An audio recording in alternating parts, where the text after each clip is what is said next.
Off the beaten path today, up in the mountains here. Beautiful scenery. The snow has finally melted. We still got some patches of snow, but I'm gonna meet some buddies today. We're gonna do a test of this claim, see if it'll yield any gold, if we got any potential. We don't know till we find out, so stay tuned. We're gonna see what we got. I hope it turns out really well. Some fresh moose droppings. There's no way you'd be able to see one, but you might hear it crack a branch. But pay attention. I've got a decent shovel to whack them away.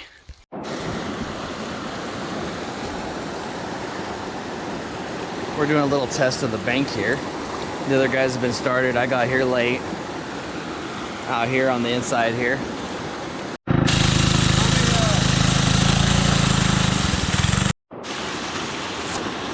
So say you're in a place that you can dredge. Here's a creek. It has a season for dredging. I'm here on the bank by the trees here. See that rock right there? That rock creates a back eddy, which, see that slow flow area there? When the water's raging, that creates a slow spot. That would be one of the first areas to tie your dredge off to and to see. If there's gold in the creek, you might do pretty well right there.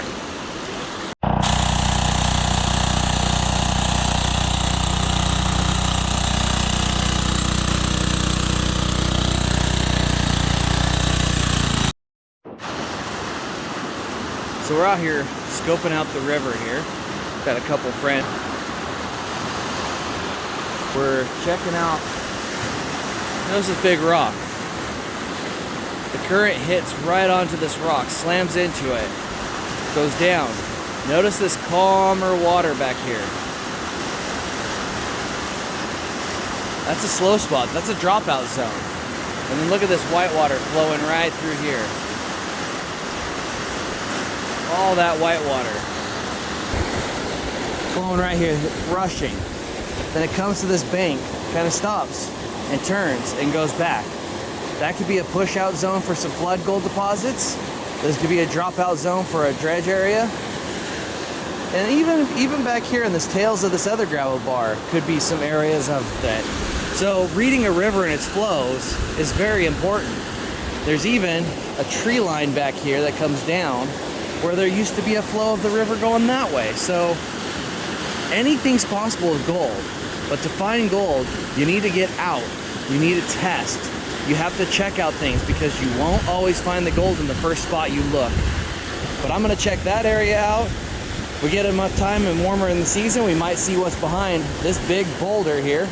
That's just a loner in the middle of this creek. Some cool little birds in the area. Little ducks. Just enjoying the water. Look what we found here. Kind of a red, old, rusty layer. It's loose because the seasonal frost will freeze and thaw, and it breaks the rocks apart. So it can be deceptive in Alaska and places that freeze during the winter when you get material that's loose on the top, because the ice will flake and spread it apart. So it won't be as packed as you expect it to be. But we're gonna take a sample of this, run it in here, classify it to 1 inch. We'll grab a smaller classifier, reclassify it, and then we'll run it through a sluice and see. We've got some materials classified here. We're gonna test out this little green mat sluice. I haven't gotten to run it in the creek yet fully. I've used it in cleanup at home, but got a nice little flow. Not the most ideal, but let's see if it catches the gold.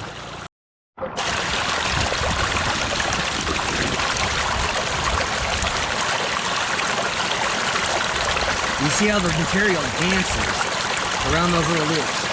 Seems to be doing something pretty good. The back end here is a little bit loaded. We've got a little flex in here, but water flow looks good. Let's see if we can see some gold here in a little bit.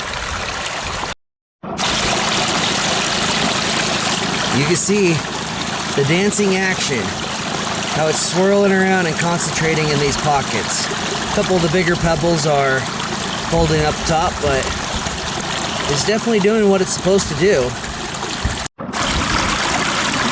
We got a little piece of gold sitting in the unicorn. I'm sure there's some more in here. You can see the dancing action and the way these roll around and settle. So I'm sure it's catching gold. I just don't see it in here yet besides what I've seen right in the top parts there. I've seen a couple little pieces go down. Let's hope we see more down the box. So here it is, our gold for the day. Not too much, but we definitely didn't get skunked.